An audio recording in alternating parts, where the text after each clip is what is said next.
Ya, salam teman-teman yang dikasihi oleh Tuhan Yesus Kristus.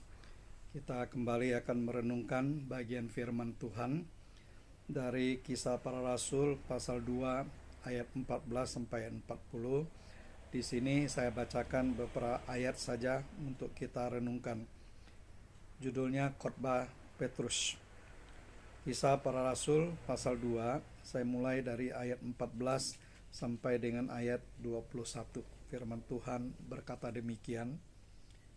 Maka bangkitlah Petrus berdiri dengan ke-11 rasul itu, dan dengan suara nyaring ia berkata kepada mereka, "Hai kamu orang Yahudi dan kamu semua yang tinggal di Yerusalem, ketahuilah dan camkanlah perkataanku ini. Orang-orang ini tidak mabuk seperti yang kamu sangka, karena hari baru pukul 9. Tetapi itulah yang difirmankan Allah dengan perantaran Nabi Yoel.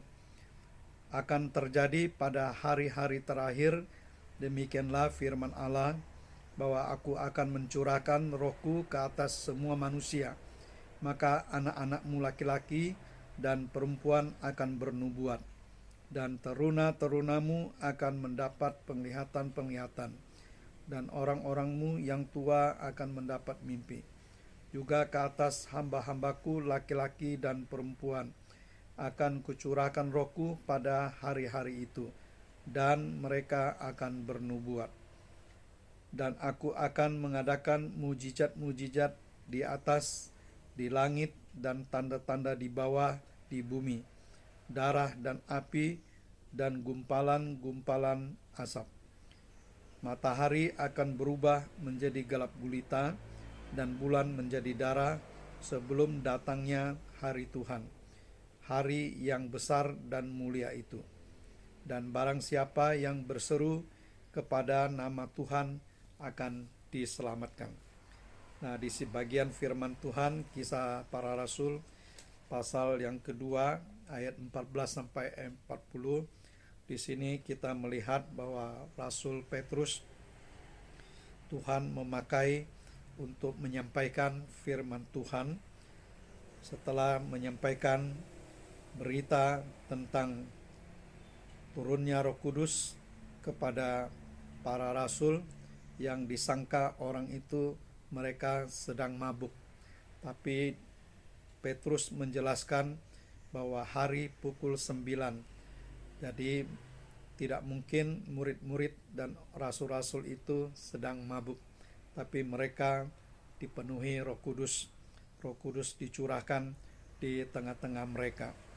Lalu orang-orang banyak yang sedang mendengar Rasul Petrus berkhotbah, lalu mereka bertanya, "Apakah yang harus kami perbuat, saudara-saudara?" Lalu di ayat 38 Kisah Rasul pasal 2, di sini Rasul Petrus memberikan jawaban kepada orang-orang yang bertanya. Jawab Petrus kepada mereka, "Bertobatlah, dan hendaklah kamu masing-masing memberi dirimu dibaptis dalam nama Yesus Kristus untuk pengampunan dosamu. Maka kamu akan menerima karunia Roh Kudus." Ayat 39 sampai 40. "Sebab bagi kamulah janji itu, dan bagi anak-anakmu, dan bagi orang yang masih jauh, yaitu sebanyak yang akan dipanggil oleh Tuhan kita."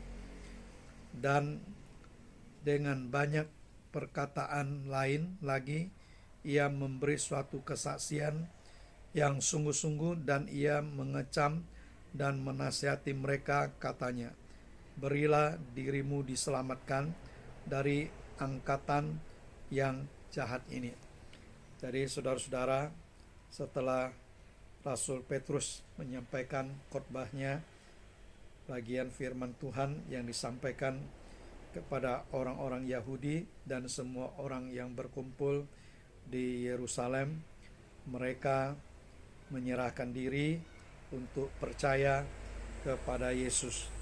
Dan Rasul Petrus mengatakan bahwa bertobatlah dan hendaklah kamu masing-masing memberi dirimu dibaptis dalam nama Tuhan Yesus Kristus untuk pengampunan dosamu. Kita semua, termasuk saya, adalah orang yang berdosa. Kita membutuhkan Tuhan Yesus menjadi juru selamat kita, penembus kita. Karena itu marilah kita memberikan diri kita untuk percaya dan menerima Yesus sebagai Tuhan dan juru selamat kita. Setelah kita percaya kepada Yesus, kita dibaptis, kita bukan atau dimeteraikan sebagai anak-anak Allah. Terima kasih. Mari kita tundukkan kepala, kita berdoa. Bapa kami dalam surga, terima kasih, kami mengucap syukur untuk kasih dan kebaikan Tuhan yang boleh memanggil kami orang-orang yang berdosa, boleh bertobat dan boleh percaya menerima Yesus sebagai Tuhan dan Juru Selamat kami. Biarlah Tuhan, setelah kami percaya, kami juga boleh membagikan, menceritakan tentang kasih Tuhan kepada teman-teman kami, saudara-saudara kami, kepada orang-orang di sekeliling kami yang belum percaya kepadamu. Biarlah kami boleh terus Tuhan pakai menjadi saksi Tuhan di dalam dunia yang jahat ini. Terima kasih Bapa, di dalam nama Tuhan Yesus Kristus kami berdoa. Amin.